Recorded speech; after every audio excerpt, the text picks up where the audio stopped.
Francisco Plaza Borges. Doctor Plaza, buenos días, bienvenido a Contacto Directo. Buenos días, licenciado Elín, televidentes, cordiales saludos.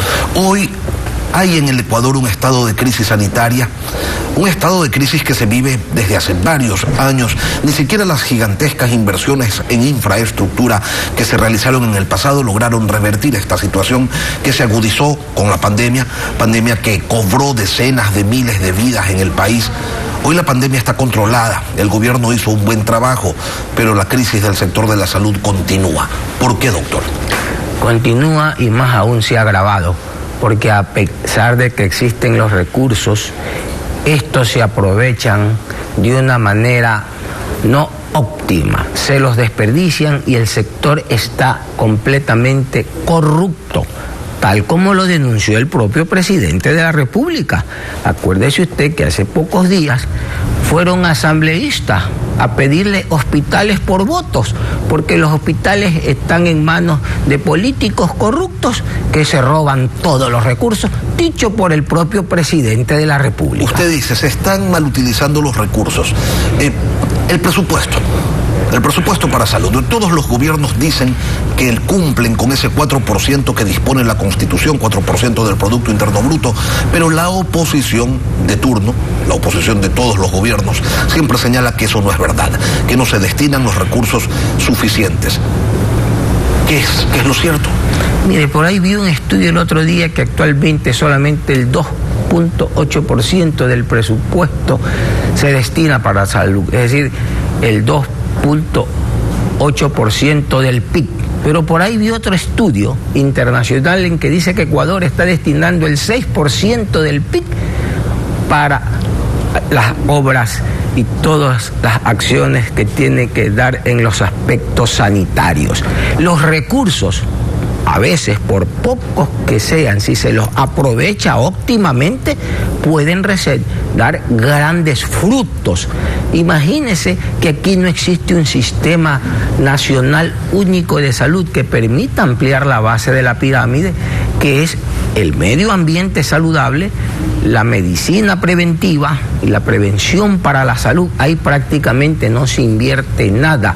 Por eso es que el segundo nivel de la pirámide es mucho más ancha, que es el nivel asistencial y recuperativo, y eso es un barril sin fondo, donde por muchos recursos que existan no alcanza para cubrir las necesidades, en este caso de la comunidad. Las necesidades de la comunidad y tampoco para pagar las deudas. El Estado le debe al IES, le debe a Solca, le debe a la Junta de Beneficencia, le debe a clínicas privadas, no se paga y se argumenta que hay diferencias entre lo planillado y las tablas oficiales de precios, de valores.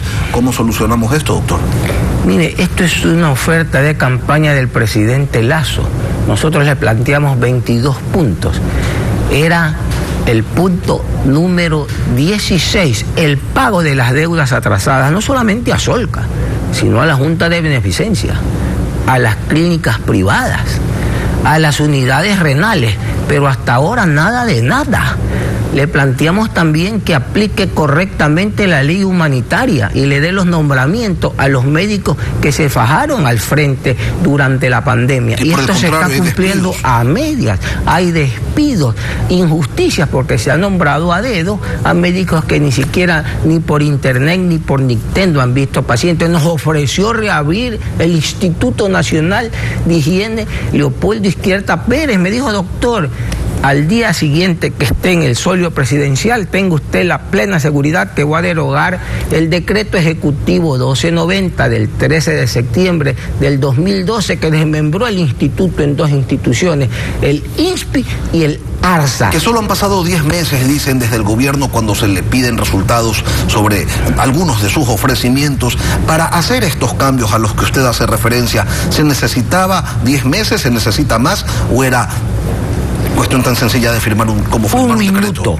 Solamente voluntad política, porque la mayoría de estos dislastres en salud, de estas barbaridades cometidas en los últimos 14 años de gobierno, fueron por decreto ejecutivo. Y hay un principio de hermenéutica jurídica que dice que así como las cosas se hacen, se deshacen. Decreto ejecutivo y muchas reformas en el sector salud que son muy necesarias se pueden hacer pronto una realidad. En los tiempos de la campaña electoral, el encargado de ese entonces de los temas sanitarios era el doctor Alfredo Borrero, hoy vicepresidente de la República, y decía entonces que se iba a cambiar el modelo de atención de curativo a preventivo.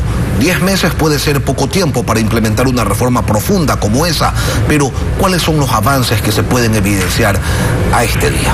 Hasta este momento nada, excepto la campaña de vacunación. Mire, y aprovecho la oportunidad para entregarle los 20 puntos programáticos que los tiene el doctor Borrero también y que se lo entregamos personalmente al presidente Lasso el día 21 de marzo del 2021 en el auditorium del Colegio de Médicos del Guaya frente a una gran asamblea del sector salud, y solamente un punto es el que se ha cumplido.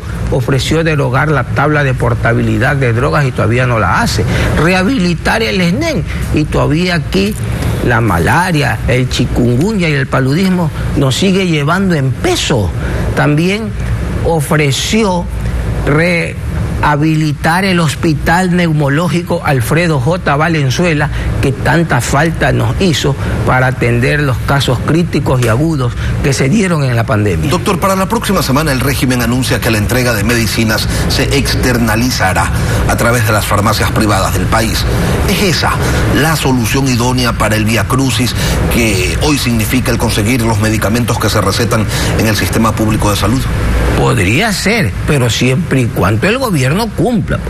Porque si yo soy el gobierno y usted es el dueño de la farmacia y después yo te ofrezco, busca quien te dé, usted empieza, entrega remedio, y llegado el mes o los 3 meses, cuando yo tengo que pagarle, espérate un poquito, te mando un pucho, eso va a fracasar. Entonces, si vemos que todavía el gobierno le está debiendo a todo el mundo, doctor, si no se corrige eso primero, el plan estaría condenado a un fracaso. Finalmente, y brevemente también, agradeciéndole en función del tiempo, la corrupción. Vimos hace pocas semanas en la maternidad del Guasmo, se cobra por una cama y se está investigando lo que pasa en otros hospitales del país también. Dicho esto por el propio presidente de la República, ¿cómo se arregla esta situación? Simple y llanamente corrigiendo todos los errores que los 2 últimos gobiernos cometieron. En primer lugar, eliminando gran cantidad de burocracia, volviendo al sistema anterior que tenía un ministro, un viceministro y directores provinciales de salud.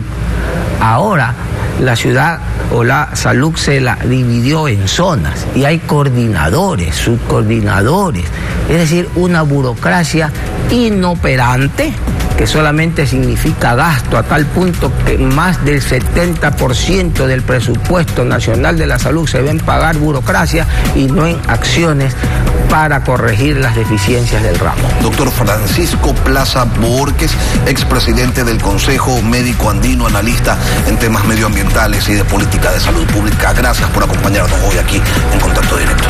A usted muy amable, saludos televidentes. Una pausa y volvemos.